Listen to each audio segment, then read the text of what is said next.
Hello, c'est Julie et aujourd'hui on se retrouve dans un petit podcast. Ça fait hyper longtemps que j'en ai plus fait comme ça face caméra, mais là j'ai pris le petit matcha que j'ai fait avec celui de chez Anatae.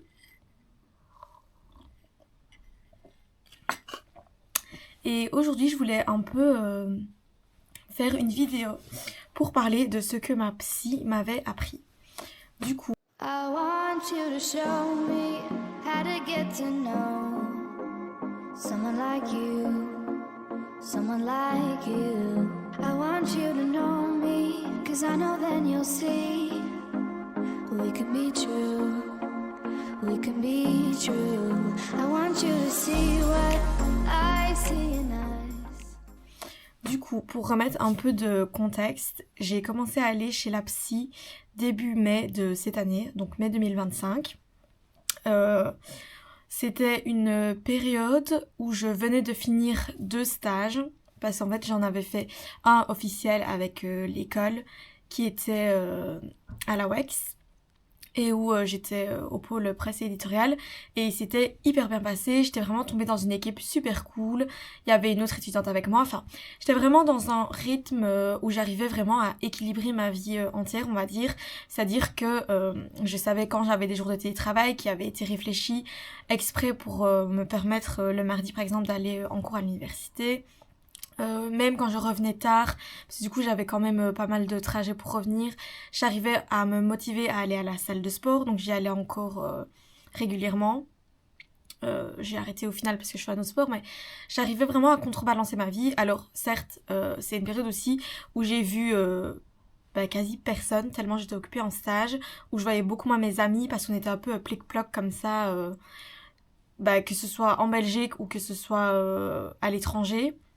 Et donc ça a été quand même une période où tout allait bien, entre guillemets, mais c'est vrai que je voyais pas beaucoup de monde à ce moment-là.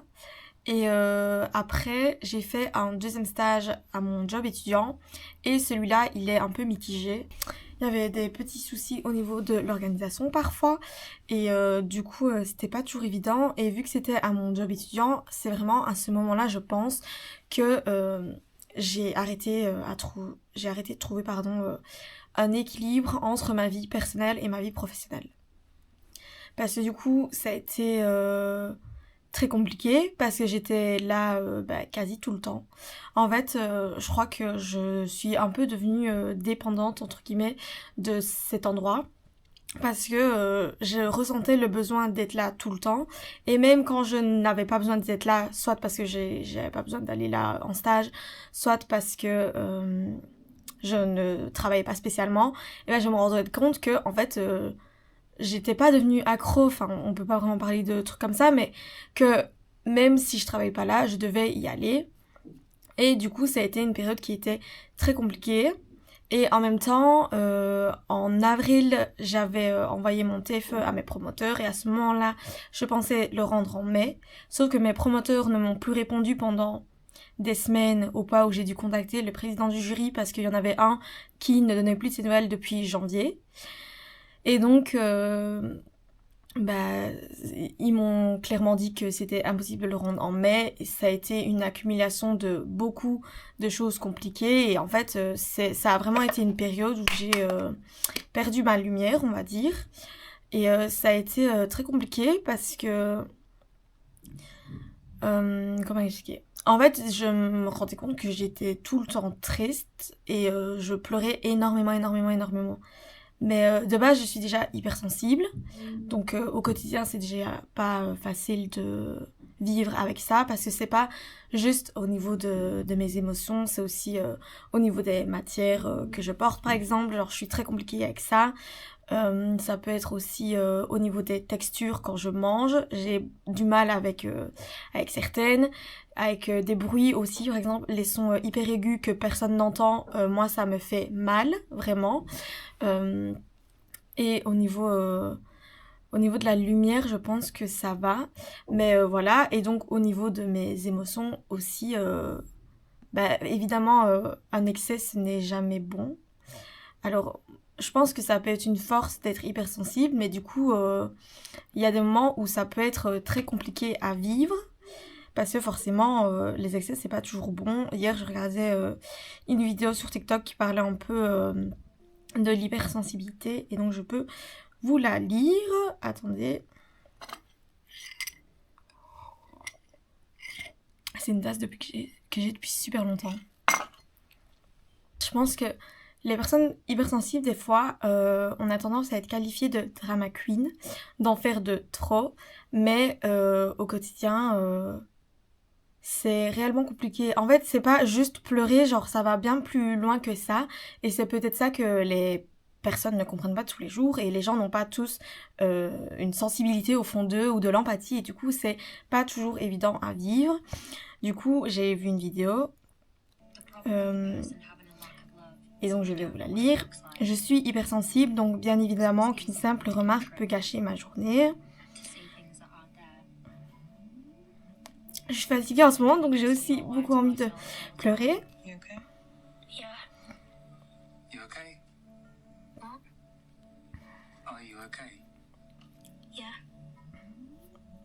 Une vidéo de ce que ma psy m'a appris en pleurant. Donc je suis hypersensible, donc bien évidemment que je pardonne très vite, mais je n'oublie pas. Je suis hypersensible, donc bien évidemment que si on me donne pas d'attention, j'ai l'impression qu'on m'abandonne. Je suis hypersensible, donc bien évidemment quand j'aime sans doser. Je suis hypersensible, donc bien évidemment que je stresse et réfléchis tout le temps pour rien jusqu'à en être fatiguée. Je suis hypersensible, donc bien évidemment que je pleure quand quelque chose m'énerve, ou me rend triste, ou me rend heureuse, ou me stresse. Je suis hypersensible, donc bien évidemment que j'analyse tout comportement et attitude. Je suis hypersensible, donc bien évidemment, quand on me fait une remarque pour rire, je gamberge pendant des semaines. Je suis hypersensible, donc bien évidemment que je ressens tout fois 1000. Je suis hypersensible, donc bien évidemment qu'on m'a déjà dit que j'en fais de trop. Je suis hypersensible, donc bien évidemment que je prends du temps avant de me remettre de quelque chose. Je suis hypersensible, donc bien évidemment que je me braque vite. Je suis hypersensible, donc bien évidemment que je ne me sens jamais assez. Je suis hypersensible, donc bien évidemment que je prends tout à cœur. Je suis hypersensible, donc bien évidemment que je me remets tout le temps en question. Je suis hypersensible, donc bien évidemment qu'un simple regard peut me faire douter. Je suis hypersensible, donc bien évidemment que je peux passer du rire aux larmes en 2 minutes, comme vous le voyez. Je suis hypersensible, donc bien évidemment quand on m'ignore, je le vis mal. Je suis hypersensible, donc bien évidemment les gens ne le comprennent jamais. Et la dernière fois, normalement, c'est je suis hypersensible, donc bien évidemment que ça me pourrit la vie. Je n'irai pas juste là. En fait, il y a des moments où on arrive à en faire une force. Et il y a des côtés de mon hypersensibilité que j'ai pas spécialement envie d'enlever. Et parce que il y a des moments où je pense que je peux des fois cerner des choses que d'autres gens ne voient pas ou ne font pas attention parce qu'ils sont concentrés sur leur personne et leur vie. Et avec mon hypersensibilité, je pense que je le remarque plus rapidement. Et pour revenir, je ne sais même plus où j'en étais. Ça va peut-être être plus long parce que la vidéo n'a pas été préparée, pardon. Mais en gros, c'était vraiment une période où ça n'allait pas mentalement, psychologiquement. J'étais hyper fatiguée. Je me sentais épuisée, littéralement. Et ça ne matchait pas entre guillemets avec ma personnalité parce que je me souviens que j'avais un professeur qui m'avait dit en fin 2024, attendez je reprends mes notes, j'avais justement un professeur qui m'avait dit comment est-ce que tu fais pour être toujours un petit rayon de soleil, tu es toujours de bonne humeur. C'était un de mes derniers cours de culture hispanophone et ça m'avait fait évidemment beaucoup de bien parce qu'en fait à chaque fois que j'arrivais là j'étais avec mes copines, je souriais, je rigolais, enfin j'étais heureuse et du coup ça contrastait vraiment et comme je vous ai dit en fait j'avais vraiment l'impression d'avoir perdu ma lumière et je n'arrivais pas à mettre des mots sur ça, je n'arrivais pas à expliquer ce qui n'allait pas et donc j'avais entendu parler d'une psychologue. Et je lui ai envoyé un message. J'ai été la voir début mai. Et du coup, forcément, il y a toujours la fameuse question en début de séance de comment est-ce que tu vas en ce moment ? La question auquel ça peut faire peur et où on se dit mais merde, qu'est-ce que je vais dire ? Et en fait, j'ai tout lâché. J'ai parlé de mon TFE, enfin j'ai parlé un peu de ma vie, j'ai parlé de mon stage, enfin j'ai vraiment parlé de tout. Donc elle m'a laissé beaucoup parler et je reprends carrément les petites feuilles qu'elle m'a faites. Elle m'a dit en gros que j'étais une personne affective. Et en fait, les personnes affectives ne veulent pas déplaire aux autres. Et les personnes affectives se nourrissent de l'avis des autres, entre guillemets. Je ne sais pas si ça va être très clair. Mais en gros, on a besoin de plaire aux autres.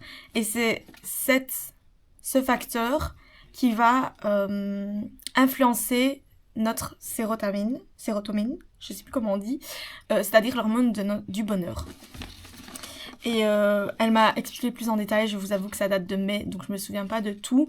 Mais en gros, au moment où elle m'a dit ça, je me suis sentie, je sais pas comment dire, comprise. Parce que du coup, elle avait réussi à mettre des mots sur ce que moi je n'expliquais pas forcément et sur ce que moi je ne savais pas forcément de moi. Et du coup, c'était vraiment ça la base du sujet. C'était que le problème, c'est que dans la vie, il va avoir entre guillemets des prédateurs et il va entre guillemets avoir des proies. Et vu que moi, j'ai besoin toujours de l'approbation des autres, et ben ces personnes-là vont en abuser. Et donc, elles vont devenir des prédateurs, et moi, je vais devenir une proie. Et le problème de ça, c'est que ça peut être une sorte d'addiction comme de la dopamine dont on a besoin de toujours vouloir se nourrir de l'approbation des autres, sauf que dans la vie c'est impossible de plaire à tout le monde, c'est impossible. Et le problème c'est qu'elle m'a dit que si je continuais comme ça, je pouvais créer de l'inflammation au niveau de mes intestins, je pense, à cause d'une augmentation du cortisol, donc l'hormone du stress. C'est ça en gros qui peut créer des burn-out, parce que du coup on manque de sérotonine, on manque d'hormones de sécurité. Et donc à ce moment-là, elle m'a prescrit des vitamines par rapport à ce dont j'avais besoin tout simplement. Donc voilà, pour m'aider un peu à réguler ça. Mais en fait, je pense qu'au moment où elle m'a dit ça, ça a vraiment été un soulagement. Parce que je suis passée de qu'est-ce qui cloche chez moi, pourquoi est-ce que ça ne va pas, genre j'avais l'impression des fois d'être folle, et je le dis pas dans un terme péjoratif, mais vraiment j'arrivais même plus à moi-même me comprendre. Et le fait qu'elle mette des mots, ça m'a pas mis une étiquette, mais en fait je me suis dit, en fait si je suis comme ça peut être expliqué parce que ça. Et vu qu'en plus elle me l'explique vraiment en me parlant de science, on va dire, de réactions chimiques, on va dire, je sais pas si on peut parler comme ça, ça montrait que ça pouvait avoir un réel impact sur ma santé aussi. Et donc ça lui conférait peut-être plus de légitimité ou légitimation, je ne sais plus. Et du coup, après, on a parlé du fait qu'elle m'a dit qu'il fallait que j'apprenne à dire non. Elle m'a conseillé le livre de Thomas Dansembourg qui est « Cessez d'être gentil, soyez vrai ». Alors, shame on me, je ne l'ai jamais acheté, il faudrait d'ailleurs que je le fasse.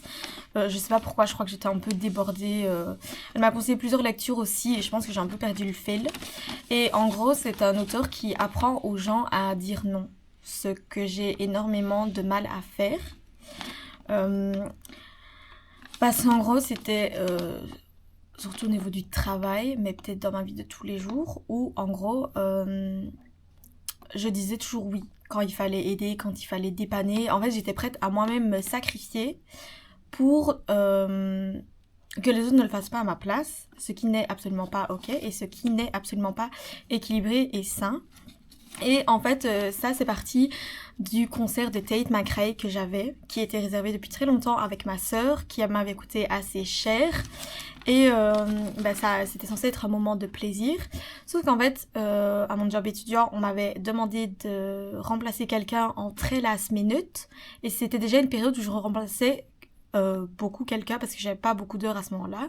Mais du coup, moi, au lieu de dire, non, écoute, j'ai un concert avec ma sœur, c'est prévu depuis longtemps, ça m'a coûté cher. J'ai pas envie de courir partout, donc ça n'ira pas, désolée. Même pas désolée, ça n'ira pas tout court. J'étais en train de me retrouver dans une situation où j'étais capable de dire « Ah, écoute, attends, je réfléchis, je vais essayer de me couper pour toi. » Enfin, pour faire plaisir. Alors que, du coup, la personne, elle va en abuser. C'est-à-dire que ça partait d'un mindset où on me disait « Oh, mais de toute façon, c'est très bien que tu vas dire oui. » on sait que tu vas annuler ton concert limite pour venir travailler, ce qui n'est absolument pas ok. Et ce qui est très toxique comme façon de penser au final, parce que le non, c'est non. Et donc, en fait, même en disant non, on essaie de me transformer ce non en peut-être ou en oui. Et du coup, elle m'avait dit qu'il fallait que j'apprenne à être plus ferme et que si je me retrouvais dans ce genre de situation, au lieu de dire oui directement, il fallait tout simplement que je prenne le temps de réfléchir, de me poser 5 minutes et de ne pas directement me précipiter sur ma réponse.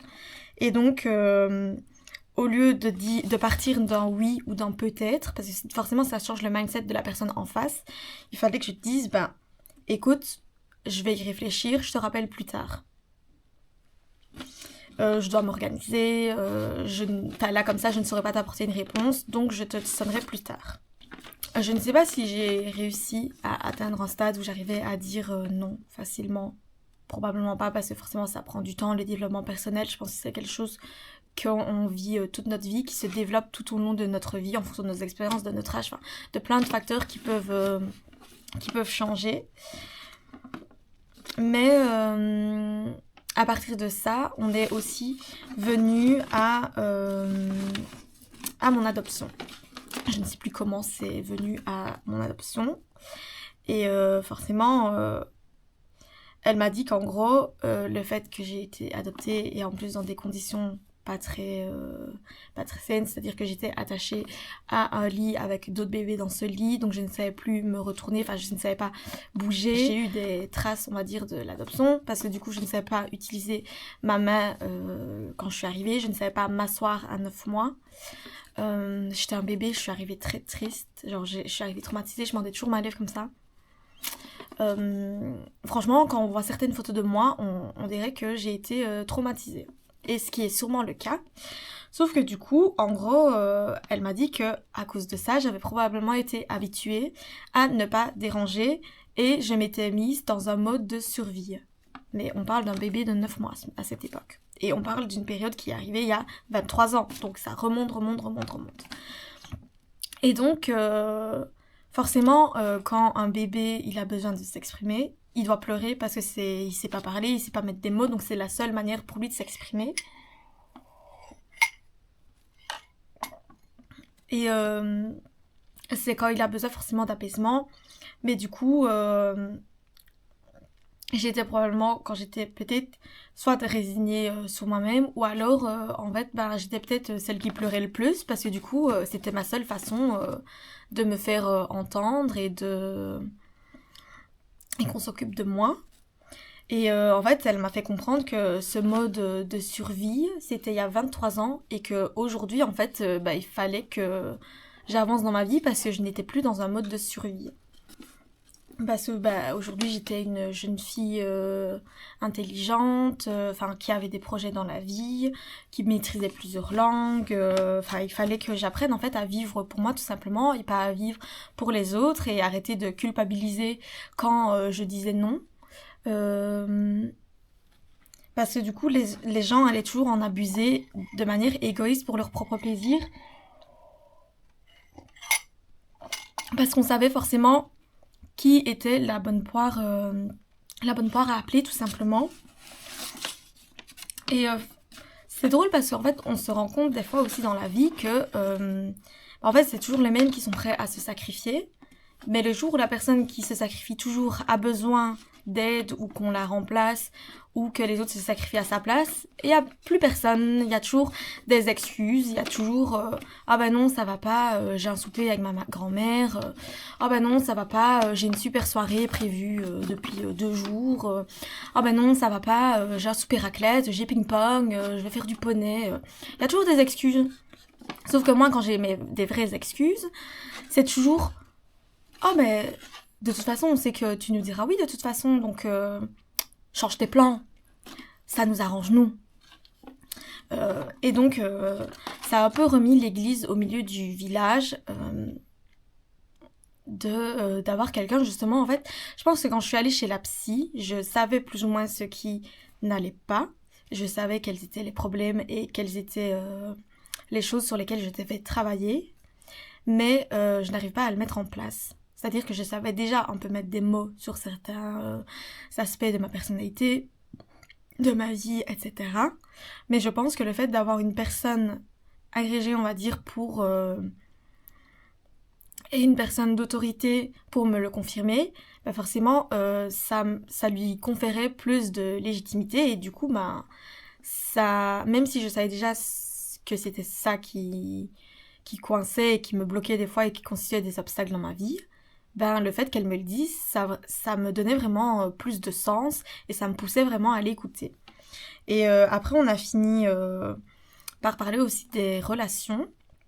Parce qu'en fait, je me suis rendu compte aussi qu'en tant que personne affective, je n'arrivais plus à mettre des limites par rapport à mes relations. J'accordais la même valeur à n'importe quelle personne. Et du coup, bah forcément, ça crée des déséquilibres dans des relations où tu donnes 300 fois plus et les personnes ne te rendent même pas le quart. Et d'ailleurs, j'ai une amie... Attendez, je vais ressortir un message parce que c'est une collègue de travail qui m'a dit ça au moment où je n'allais vraiment pas bien. Et ça a été des mots très forts, mais qui m'ont fait beaucoup de bien. Je lui faisais part de quelque chose, mais qui est plus trop personnel et que je vais pas dire à la caméra. Et donc, en fait, elle m'a dit, franchement, moi, je n'en pense pas grand-chose, dans le sens où je me dis, il faut rester dans sa propre vibe. Et si les gens viennent vers toi, ok, mais il ne faut pas s'investir, ni même aller toujours vers les gens. Je ne sais pas si tu vois ce que je veux dire. Je me dis aussi que les gens qui t'estiment réellement feront les efforts pour être dans ta vie ou pour savoir comment tu vas. Si ce n'est pas le cas, ne fais pas d'eux de mauvaises personnes. On n'est pas automatiquement important pour toutes les personnes qu'on rencontre. Il faut donner de la valeur à ceux qui t'en donnent. Et elle me disait qu'elle espérait que ça s'était bien passé au travail. Et donc, je lui ai dit que c'était vrai qu'elle avait raison et que je me rendais compte qu'il y avait des personnes que j'estimais qui n'en valaient pas la peine et qui étaient donc qui avaient donc baissé dans mon estime. Et du coup, elle m'a redit donne aux gens la valeur qu'ils te donnent, ça t'évitera beaucoup de peine dans la vie. Comme j'ai dit, ça ne fait pas d'eux des gens mauvais, juste qu'on ne peut pas forcer les gens à nous valoriser. Certains sont bloqués avec leur traumatisme, leur ex, quoi que ce soit. Beaucoup sont émotionnellement indisponibles aussi, que ce soit en amitié ou en amour, et c'est pour ça que tu dois t'aimer toi-même avant tout. Et donc, je lui ai dit que c'était la grande sage qui parlait, mais que je savais qu'elle avait raison, que je devais juste réussir à adopter le même mindset, et que ça m'inspirait ce qu'elle me disait. Et du coup, elle me disait qu'avec les gens, elle arrivait à être une personne assez détachée, ce que je ne suis vraiment pas du tout même. Et qu'une fois que on comprenait ce que ces gens-là nous apportaient comme valeur, et qu'on savait à quel point nous-mêmes on était précieuses, plus personne ne pouvait nous impacter négativement. Et du coup, voilà, forcément, je disais que c'était un point qui me touchait beaucoup parce que je savais que j'étais très intense dans mes relations et que du coup, je devais accorder moins d'importance à ceux qui n'en valaient pas la peine. Et elle me disait que j'avais raison, que j'étais intelligente émotionnellement et que tout simplement parce que je m'en rendais compte qu'on grandissait tous avec les années, qu'on apprend à s'aimer plus que n'importe qui, et quand on atteint ce stade, bah forcément les choses nous impactent beaucoup moins, voire ne nous atteignent plus du tout, ou pas autant qu'avant, et que les gens avaient la valeur qu'on leur donnait, et l'attention qu'on leur accorde, et qu'en fait une fois qu'on leur enlevait ça, qu'on retirait la valeur et l'attention qu'on leur accordait, ben en fait c'était des gens qui redevenaient tout simplement des connaissances, des inconnus. Et donc ça m'avait fait beaucoup de bien parce que c'était un moment du coup j'avais aussi besoin de l'entendre, et du coup j'en avais parlé avec ma psy et elle m'avait dit qu'en fait il fallait que je fasse des cercles dans ma vie où en gros au milieu je plaçais vraiment les gens qui étaient très importants pour moi. Mais comme on dit, les vrais amis on ne les compte que sur les 5 doigts de la main, et donc en fait elle me disait le cercle au milieu, c'est le cercle le plus petit, le plus restreint normalement, mais c'est eux en fait qu'on veut valoriser le plus. Et c'est ces personnes-là où on sait qu'elles seront là pour nous comme on sera là pour elles. Et puis autour, on a les gens qui sont un peu plus éloignés dans notre cercle d'amis, on va dire. Je vais parler de l'amitié plutôt. Ou en gros, c'est des gens qui des fois vont passer d'un cercle à l'autre, donc qui des fois vont devenir plus proches de nous et qui des fois le seront un peu moins. Et c'est des gens du coup qui vont bouger, qui vont rentrer.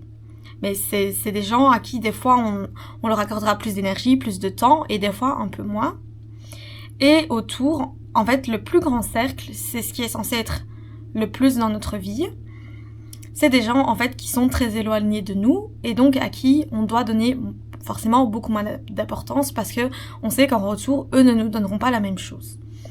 Et donc en fait, ces cercles, elle m'a conseillé de les afficher là où je les verrai très souvent. Ces cercles, forcément, ils ne sont pas fixes. Parce que forcément, dans la vie, les amitiés, ça va, ça vient. Enfin, c'est comme les personnes d'un train. J'avais lu ça aussi sur les réseaux sociaux, je pense. Ou d'ailleurs, je l'avais mentionné dans une ancienne vidéo. Mais en fait, les gens qui nous entourent, en fait, c'est un peu comme le chemin qu'un train fait. C'est-à-dire qu'il y a des personnes qui vont entrer à un arrêt et qui ressortiront directement celui d'après. Il y a des personnes qui ne rentreront même pas à l'arrêt et qui changeront directement de voie. Il y en a qui vont rentrer et qui feront peut-être le chemin jusqu'au terminus. Et il y en a qui s'arrêteront peut-être 2 arrêts avant le terminus. Et en fait, forcément, quand on revoit ces cercles et quand on sait à qui on doit donner de l'importance et qu'on doit valoriser et on sait ceux à qui on ne doit pas le faire, ben ça remet beaucoup de choses en question en fait. Parce que du coup, comme je vous l'ai dit, genre... j'étais arrivée à un stade où en fait je donnais autant de valeur et d'importance à un collègue de travail, à ma meilleure amie, à une simple copine, à une simple connaissance, à je sais pas moi, une copine avec qui j'allais à la salle de sport, à une connaissance, enfin des gens que j'avais rencontrés il y a très longtemps, enfin ça ne va pas parce que du coup bah c'est des gens pour qui vous-même vous n'avez pas la même importance et donc ça crée forcément un déséquilibre dans la relation parce que moi j'avais envie de donner plus que eux et en fait ce que je n'ai je ne le récupérerai jamais en retour et donc ça a remis forcément beaucoup de choses en question et ça m'a permis de revoir un peu mes priorités tout simplement et voilà je sais qu'avec mon hypersensibilité j'ai encore du mal forcément avec ça parce que j'ai envie de donner tout à tout le monde mais c'est pas possible parce qu'encore une fois dans la vie il y a des prédateurs et du coup dans la vie il y a des gens qui en abuseront mais 10 fois plus et qui au moment où vous aurez envie de partager un peu le festin et ils ne vous le donneront pas et limite ils vous mangeront en même temps. Et du coup cette première séance elle a été très importante et elle m'a fait énormément de bien et j'en ai reprise une quasi directement après. Je ne saurais pas vous donner un résumé aussi détaillé de toutes mes séances mais du coup j'ai commencé à prendre les vitamines qu'elle m'avait prescrites. Forcément ça m'a aidé, enfin ça m'a fait du bien parce que du coup c'est des vitamines qui impactent directement la santé et donc forcément ça allait beaucoup mieux. En même temps j'avais déjà pris un rendez-vous chez le micro-kinésiologue sauf qu'en fait ça j'en ai été très déçue parce que du coup en fait je m'attendais à ce qu'on me donne des causes et à ce qu'on remonte au pourquoi est-ce que c'est comme ça. Mais du coup, la personne avait complètement changé d'optique et maintenant elle voulait plutôt apporter des solutions. Et donc ça a été une séance où j'ai eu l'impression vraiment de venir pour rien et de dépenser mon temps et mon argent. Et de ne pas être réceptive. Mais voilà, il m'avait dit que j'avais subi moins d'agressions, entre guillemets. Enfin, que mon corps avait retenu moins d'agressions que la plupart des personnes. Et que donc, ce que lui m'avait fait, ça ne pourrait n'être que positif. Mais du coup, j'ai pas eu une expérience très positive. Maintenant, quand je suis allée chez lui, j'avais déjà eu 2 séances chez la psy et ça a peut-être aussi influencé indirectement mon mindset. Parce qu'en fait, au moment où j'ai pris rendez-vous, je savais pourquoi j'allais. Parce que du coup, c'était toujours le moment où j'allais pas bien. Sauf qu'au moment où j'ai été à mon rendez-vous, il y avait eu un peu de l'eau qui avait coulé sous les ponts. Et en fait, du coup, quand il m'a demandé pourquoi j'étais là, moi-même, je ne savais pas quoi répondre. Genre, j'étais en mode, voilà, on m'a parlé de ça, j'ai envie de tester. Mais il y avait plus de raison parce que du coup, ça allait déjà beaucoup mieux au niveau de mon mindset. Et c'est vrai qu'avant j'avais un fond d'écran qui disait Your life is as good as your mindset, ce qui est en partie vrai. Et du coup j'ai été chez le micro-kiné mais voilà, ça n'a pu me faire que du bien, mais voilà. Et donc je suis retournée chez la psy, j'avais déjà pris rendez-vous quasi directement après pour parler de nouveau des relations. Je suis une personne qui peut être très vite déçue. En fait, on m'a dit que j'étais très exigeante et je pense pas qu'on peut parler d'exigence, c'est juste que du coup, vu que je donne 300 fois plus et que les gens ne me le rendent jamais en retour, ben forcément il y a un moment où il va y avoir un fossé, une abîme, on va dire. Et donc en fait, de base je devais fêter mon anniversaire avec des copines, avec mes copines de communication et de traduction-interprétation. Et à ce moment-là, j'étais devenue plus proche de certaines collègues de travail. Et donc je devais également le fêter avec elles. Le jour où je devais le fêter avec ses copines, je le fêtais également avec ma famille. Et j'avais également été voir, enfin ma meilleure amie et moi, on avait également été bruncher. Et donc je l'avais fêté avec mes copines de commu, mais déjà à ce moment-là, j'avais été un peu déçue parce que du coup, je crois qu'elles étaient arrivées bien 2 heures en retard. Sauf que moi, le soir, j'avais quelque chose, je ne sais plus quoi. Et donc déjà ça m'avait un peu tiqué, mais au final, on a discuté de tout et de rien. Enfin, ça m'avait fait du bien qu'elle vienne jusqu'à chez moi. De base, on voulait aller se promener, mais il faisait pas si beau que ça, donc on avait laissé tomber. Le lendemain, du coup, j'avais été avec ma meilleure amie. Puis j'avais eu ma famille, donc ça m'avait fait du bien. Et de base, je voulais un peu aller boire un verre avec ces copines-là. Et en fait, toutes mes copines m'ont laissé tomber le jour de mon anniversaire. Mais c'est même pas des copines, enfin, ces collègues de travail m'ont tout simplement laissé tomber le jour de mon anniversaire parce qu'elles-mêmes travaillaient ce jour-là et que donc elles étaient fatiguées, ce que je peux comprendre avec le recul. C'est pas grave d'être égoïste parce que ça montre aussi qu'on sait se faire passer soi-même avant les autres, ce qui peut être bien. Mais en fait, je pense que si on a un minimum d'empathie et qu'on accorde un minimum de valeur pour les gens, on ne les laisse pas tomber le jour de leur anniversaire, encore moins quand c'est prévu depuis un moment. Maintenant, chacun a sa façon de penser. Comme je dis, on ne refera jamais le monde. Mais forcément, ça m'a énormément blessée. Mais avec le recul, encore une fois, si on doit reprendre notre joli cercle de travail, notre joli cercle d'amitié, des collègues de travail, bon, ça dépend lesquels, mais en général, elles sont censées plutôt se retrouver dans un cercle très extérieur. Et du coup, ça veut dire que c'est des personnes à qui on doit moins accorder de la valeur, de l'importance, et qui du coup ont moins de pouvoir pour nous blesser. Sauf que c'était encore une période où j'avais beaucoup de mal avec ça. Et donc voilà, j'ai été revoir la psy, j'en avais fait part. Et forcément, on a reparlé des relations interpersonnelles, du fait que les gens... ils ne sauront jamais nous donner tout ce qu'on veut parce que forcément il y a des fois où on fait aussi des projections et il y a en fait les gens ils penseront jamais comme nous et du coup elle m'avait dit ça et puis on a parlé de plein d'autres choses avec ma psy mais qui m'ont fait énormément de bien et en fait je me rends vraiment compte que au bout souvent d'un mois ou un peu plus qu'un mois, je ressens de nouveau le besoin d'y aller parce que j'ai de nouveau besoin de parler, de me confier, des fois d'avoir certains avis, enfin ça me fait du bien. Les vacances. Et en fait c'est vraiment genre j'ai commencé à remonter la pente petit à petit parce que forcément j'ai tout donné pour mon examen de littérature allemande et du coup j'ai eu des très bons points, j'ai eu 16/20, ce qui n'était pas forcément gagné vu le sujet dans lequel je m'embarquais. Et puis en fait après je partais en vacances avec mes copines de commu. Donc on partait en Albanie, il y a eu d'ailleurs une vidéo qui a été postée. Et puis je suis partie avec une des collègues de travail qui m'a lâché le jour de mon anniv. Mais ça s'est réglé par la suite, mais voilà. On est parti à Budapest, donc ça a très bien été.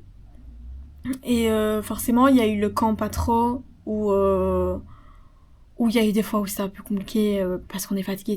Enfin, je suis allée au camp Patro, j'étais déjà très fatiguée et mais ça s'est très bien passé et vous avez vu la vidéo peut-être du vlog, genre c'était hyper chouette, c'était hyper good vibe, enfin ça m'a fait beaucoup de bien. Et puis après j'ai été au Franco de Spa avec ma meilleure amie et c'était incroyable. D'ailleurs on a envie d'y retourner l'année prochaine. C'était la première fois mais c'était génial et d'ailleurs la vidéo a été aussi postée. Et après en fait c'est la période où je devais rendre mon TFE. Et donc c'était de nouveau une période pas évidente parce que forcément j'avais dit oui je travaillerai au camp sur mon TFE. Évidemment on ne l'a pas fait, ma meilleure amie et moi, parce qu'on le rendait en même temps, à 1 ou 2 jours d'intervalle. Et Et après, ben forcément, il fallait se replonger dedans, ce qui n'était pas évident. Et en plus, je travaillais encore comme étudiante, donc c'était pas évident d'équilibrer de nouveau tout ça, parce que de nouveau, j'ai du mal à dire non et à mettre des priorités des fois dans ma vie. Et du coup, j'ai vécu de nouveau une période très stressante entre août et septembre, qui correspond à la période de mon TFE. Surtout le jour, en fait la semaine avant le dépôt de mon TFE, je travaillais à mon job étudiant, sauf que je travaillais 4 fois semaine, ce qui est énorme. Je pense que il faut être fou pour travailler autant de fois juste avant de rendre un TFE, qui est bien plus important dans la vie, parce que ça déterminait ma réussite scolaire tout simplement, et l'obtention de mon master. Mais voilà, j'en avais besoin. J'ai obtenu certains éléments essentiels à mon master très tard. Et de nouveau, ça prouve qu'en fait, les gens accordent de l'importance et de la valeur à ce qu'ils veulent, même si pour vous, c'est très important. Et donc, ça a été une période remplie de stress. Enfin, je suis aussi très perfectionniste sur certains points. Et à ce moment-là, en fait, je voulais absolument une grande 10, placée à 15,6. Et je la voulais absolument parce qu'en Master 1, j'avais des très bons points. Et donc, il me fallait cette grande distinction. Et genre, je m'étais promise que je l'aurais. Les derniers jours, en fait, j'arrivais pas à lâcher. Genre, j'ai corrigé des trucs très tard. J'arrêtais pas de changer et mon père devenait fou parce que du coup, je n'arrêtais pas de toucher à mon TFE. Et c'est peut-être à cause de ça aussi que j'ai laissé quelques coquilles. Forcément, parce que à vouloir atteindre la perfection, des fois, on fait l'effet inverse. Puis, il a été imprimé. J'ai d'ailleurs arrêté de me ronger les ongles le jour où j'ai déposé mon TFE, et mon papa a également arrêté de se ronger les ongles pendant une période. C'est dire à quel point le stress était élevé à ce moment-là. Au moment où j'ai rendu mon TFE, il y a eu la pression de la date de défense, parce que je ne savais pas quand je passais, et il y a eu la pression de « mais qu'est-ce que tu fais après ?» Et donc, ça a été encore pire. Faut aussi savoir qu'en fait, moi, je suis une personne, j'ai du mal à vivre dans le présent, je vis dans le futur. Ou dans le passé, mais pas dans le présent. Tout simplement parce qu'en fait, j'ai besoin de beaucoup de contrôle dans ma vie. Et quand je le perds, ça me déboussole. Et ça m'angoisse, ça me stresse énormément. Sauf que la vie est incontrôlable. Dans la vie, il y a tellement d'obstacles et de facteurs qu'en fait, ça ne dépend jamais directement de vous. Dans le sens où, imaginons, je dois prendre un train à 7h et je suis à l'heure. Je suis même 10 minutes en avance. Et si y a eu un souci sur la voie de ce train, le train sera en retard, même si moi j'avais tout fait pour être à l'heure. Et donc forcément, la vie c'est comme ça. On ne sait pas tout contrôler dans une vie, c'est impossible, parce qu'il y a beaucoup trop de choses qui ne dépendent pas de nous, tout simplement. Je ne savais pas ce que j'allais faire après, et en fait je m'étais conditionnée à ce moment-là à me dire que j'allais commencer à travailler. Je l'avais dit à tout le monde, je l'avais dit à mon job étudiant, je l'avais dit à mes copines, je l'avais dit à ma famille. En fait, tous les gens qui me demandaient « Et quoi, tu fais quoi après ?» Alors que forcément aussi, on a aussi une pression sociale énorme du travail, des études, du coup, moi j'avais dit à tout le monde, mais je commencerai à travailler. On m'avait mis la pression pour que je m'inscrive au forum, donc je l'avais fait. J'avais déjà commencé à postuler alors que je n'étais même pas diplômée. Et je pense que d'ailleurs ça peut parfois être même contre-productif de le faire, parce que du coup, qui a vraiment envie de vous engager s'ils ne sont même pas sûrs que sur un papier, en fait, vous êtes diplômé, à tout moment vous n'obtenez pas votre TFE. Et donc ça a été une période d'angoisse énorme, similaire à la période que j'avais vécue en mai, mais peut-être pas à ce point. Et donc il y a un moment où ça a pété, parce que du coup j'ai explosé en larmes à cause de la pression, du stress que je me mettais déjà moi-même, et où j'ai eu une discussion très longue qui m'a fait beaucoup de bien avec ma maman. Parce qu'en fait, il faut savoir qu'à ce moment-là, je m'étais renseignée sur le master HEC Entrepreneur.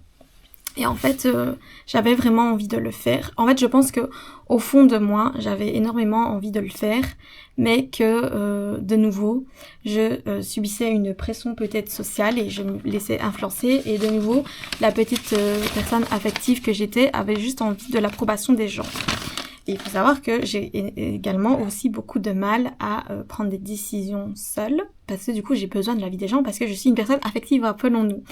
Et du coup bah, ça a été très compliqué, parce qu'en fait j'avais par exemple ma meilleure amie qui me disait ah mais est-ce que tu ne penses pas que tu veux peut-être faire HEC entrepreneur, parce qu'en fait t'es tellement bien sur les bancs de l'université que t'as peur de travailler, et que du coup c'est peut-être pour ça que tu repousses un peu la deadline. J'avais des copines de communication avec qui j'avais fait quasi toutes mes études qui me disaient ah mais non ça te correspond vraiment, je trouve que c'est vraiment genre s'il y a une personne qui est faite pour ce master c'est vraiment toi, vas-y fonce, ce sera trop bien. J'avais ma collègue de travail qui me disait ah mais vraiment faut que tu le fasses parce que bah, j'ai pas fait d'études et il y a des fois où je le regrette, et toi t'as la chance et l'opportunité de continuer à te former, donc vas-y fonce, c'est trop bien meuf. J'avais mes parents qui ne me disaient ni oui ni non, donc qui ne me poussaient à rien, et c'était très compliqué parce que du coup moi j'aurais voulu que quelqu'un me dise fais-le ou ne le fais pas, et personne ne me le disait vraiment, c'était plutôt des conseils, des recommandations. Et du coup j'avais passé entre guillemets c'était même pas un entretien, en fait de base je voulais poser des questions sur le master, et du coup la femme m'avait reçue et m'avait donné une sorte d'entretien, m'avait demandé de parler un peu de moi, et en fait la femme m'avait dit à la fin que j'étais acceptée, alors que c'était pas du tout dans mes plans en fait. Et comme je vous ai dit, genre moi je suis quelqu'un, j'ai besoin de tout contrôler, et j'aime pas les imprévus, j'aime pas les choses que je ne maîtrise pas, que je ne contrôle pas, et donc je ne savais plus quoi faire. Et donc c'était une période de stress énorme pour moi à ce moment-là de nouveau. Donc j'avais forcément repris un rendez-vous chez la psy, d'ailleurs juste avant ma défense TFE. C'était 2 jours avant. Et du coup, avant cette séance, en fait, j'avais eu du coup la discussion avec ma maman, et ça m'avait fait énormément de bien. Elle m'avait dit mais toi au fond de toi en fait qu'est-ce que tu veux réellement faire, et donc je lui ai dit bah, le master HEC entrepreneur. Et puis elle m'avait dit que les points on s'en foutait, que j'ai un 17 ou que j'ai un 12 ça ne déterminait pas ma valeur. Et que justement en fait il fallait regarder tout le chemin que j'avais parcouru depuis, c'est-à-dire de Julie bébé adoptée qui ne savait même pas s'asseoir à 9 mois ni utiliser sa main et son pied droit ou gauche, à Julie qui avait fait des études, qui avait fait du sport, qui avait eu des projets, qui avait voyagé, enfin qui était partie aux États-Unis, qui était partie en Erasmus, enfin tout le chemin parcouru jusqu'ici en fait. Et puis il y a eu plein d'autres mots qui m'ont beaucoup réconfortée. Et bah, c'était pareil, on s'en fout en fait d'un grade, on s'en fout d'avoir une satisfaction, on s'en fout de la plus grande distinction, enfin au final c'était pas ça qui compte.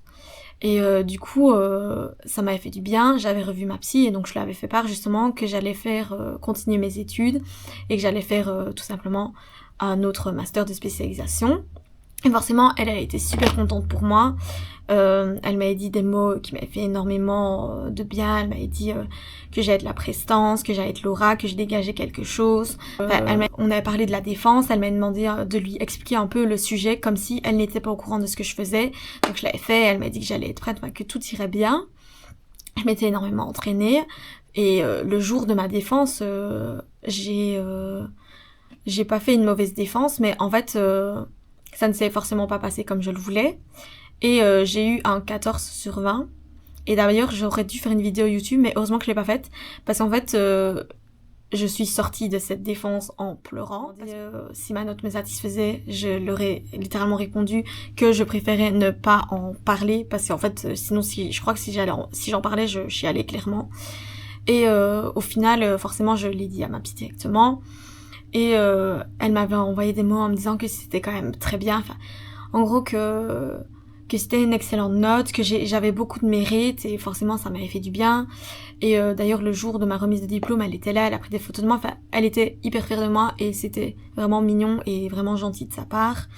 Et puis en fait elle m'avait conseillé déjà avant d'écrire des fois les mots que les gens me disaient qui pouvaient me faire du bien, et donc j'ai une note iPhone Good Vibes Only, et c'est juste des mots positifs des fois qu'on peut relire quand on se sent pas bien, quand on est triste, pour nous remonter le moral, et aussi de faire une liste entre guillemets de personnes qui seraient là pour nous, ou qui nous ont dit qu'elles seraient là pour nous un jour. Par exemple, un ancien prof qui m'avait dit une fois t'as quelqu'un en fait le jour de ma défense le jour de mon travail, j'étais prête à ne pas rendre mon travail de com tellement j'étais pas satisfaite de moi. Et du coup, je suis quand même allée et ce jour-là, il m'avait dit à la fin, t'es quelqu'un d'intelligente, tu parles plusieurs langues, t'iras loin dans la vie, mais il faut juste que tu prennes confiance en toi. Et il m'avait dit de ne pas hésiter à le contacter le jour où j'aurais besoin de lui. Et ben, par exemple, ça, c'est une personne dont il faut se rappeler. Une personne qui t'a vraiment tendu la main et qu'un jour peut-être que tu devras l'accepter ou te retrouver à le contacter. Et donc, aller à un autre job étudiant, ça m'a fait énormément de bien parce qu'en fait, c'est un job que j'ai depuis que je suis petite, enfin que j'ai 17 ans. Ça fait déjà un bon moment. Et c'est des gens, genre, ça devient un peu une famille en fait. C'est des gens qui me connaissent, enfin, c'est des gens à qui je me sens mais tellement bien. Et de nouveau, il y avait une des chefs qui arrête pas de dire à tout le monde que j'étais un peu quelqu'un, que j'étais extraordinaire, qui arrêtait pas de dire des mots, mais qui me faisaient du bien à ce moment-là. Et voilà, je sais pas du tout si cette vidéo est trop brouillon. Évidemment, il y a énormément d'autres choses que ma psy m'a appris. Et je pense que ça m'a fait énormément de bien. Mais la vie, c'est un lot d'apprentissage. Je pense qu'un jour, j'aurai plus besoin d'aller chez la psy parce que je vais faire très rapidement parce que je n'ai absolument plus de stockage sur ma carte. Mais comme je vous ai dit, franchement, je suis contente d'être allée chez la psy parce que je pense qu'en fait, passer ce cap, c'est déjà prendre soin de soi et faire preuve d'intelligence émotionnelle parce que c'est aussi constater que on a parfois besoin d'aide, parfois besoin de parler, de se confier à quelqu'un d'extérieur qui arrive vraiment à avoir un regard objectif. Et ça m'a fait énormément de bien, donc forcément je ne peux que vous le recommander. Évidemment c'est compliqué de trouver une psy qui nous correspond, donc des fois il faut un peu chercher. Moi vraiment je suis tombée sur quelqu'un, vraiment, ma meilleure amie me l'a encore dit hier, qui a été contente que j'avais trouvé quelqu'un qui me faisait du bien, qui me correspondait et qui des fois m'aidait à retrouver mon chemin, ou entre guillemets quand sur la route j'étais dans un buisson sur le fossé, qui m'aidait à retrouver le chemin, on va dire. Et encore une fois, je sais pas si cette vidéo sera utile, mais elle m'a appris tellement de choses que je savais déjà, mais qu'au fond de moi je n'arrive pas à mettre en place. Et du coup des fois c'est ça aussi, c'est de trouver un peu quelqu'un qui vous motive, qui vous pousse un peu comme un coach et qui vous pousse vraiment à devenir la meilleure version de vous-même et à trouver de l'équilibre dans votre vie, et ça ne peut que vous faire du bien. Donc j'espère que vous avez j'espère que vous aurez appris un peu des choses, que vous aurez peut-être entendu certaines choses que je vous ai dit, que vous mettrez peut-être en place plus tard de votre côté. Et voilà, si jamais vous avez besoin d'aide, n'hésitez pas vraiment, parce que ça ne pourra vous faire que du bien et ça ne pourra que vous être bénéfique pour vous et pour le futur. Et du coup, on se retrouvera dans une prochaine vidéo. J'espère que vous l'aurez apprécié, donc bisous.